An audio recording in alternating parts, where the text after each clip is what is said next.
hell are you doing on the ground? Come on, right, let's get you cleaned up there. What the hell are you doing, right? Actually, now that I have your attention, have you seen the film Interstellar? Where they travel through a wormhole to get to a place quicker, essentially time travel. It got me thinking about a complication with time travel. Paradoxes, like the bootstrap paradox. This has been used in things such as Terminator, Back to the Future, and Legend of Zelda.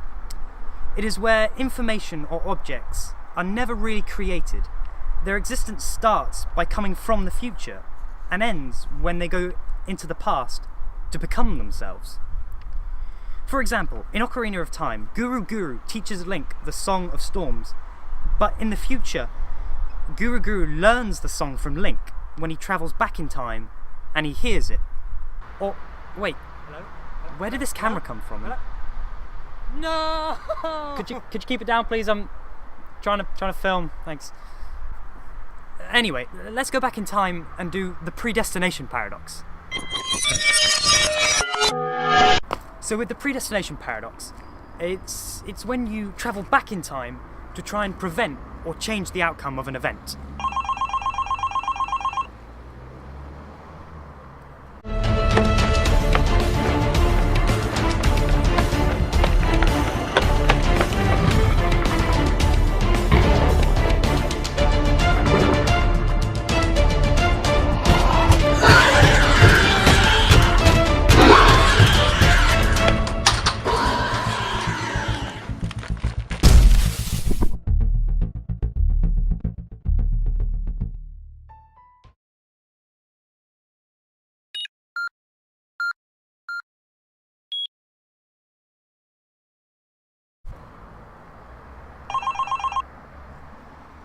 Hello?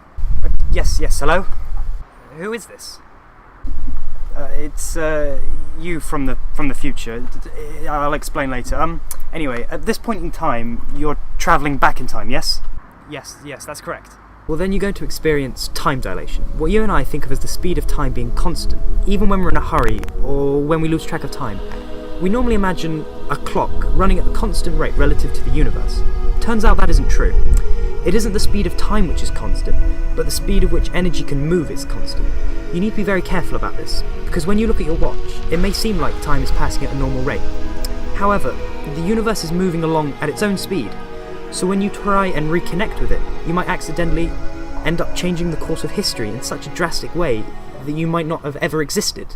And, neither would I. Hello? Hello? No!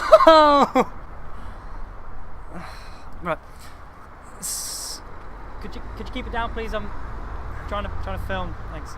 So with the Predestination paradox, you going back in time to stop an event is what caused it in the first place, and that the creation of that instant means you have to go back in time to stop it, which then causes it again and again. Let's move on. When we travel back in time, we often think of it as the butterfly effect, where something so inconsequential, like stepping on a flower or squishing a bug, can have dramatic changes to our future, causing a domino effect, rippling through space and time, causing drastic changes to our future. Do I have a mustache? Where did this knife come from? Anyway, Isaac Brock has a really good line. The universe is shaped like the Earth. If you go far enough for long enough, you'll end up exactly where you are. And why am I still holding this knife? Oh no! Oh no! This is perfect. This is perfect. Actually, I just killed myself. Literally, right? Okay, this is good. This is good. We just hit the grandfather paradox. So the grandfather paradox is quite simple. If you were to go back in time and kill your grandfather, he wouldn't be able to have one of your parents, and in turn, they wouldn't have been able to have you.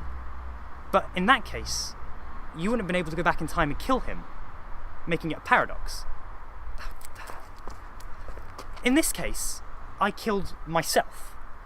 but therefore I wouldn't be alive to go back in time and kill myself. So I'd be in a perpetual state of living and dying at the same time. I'd continue living my life forward until I go back in time and accidentally, but inevitably, kill myself, making this whole presentation a paradox. And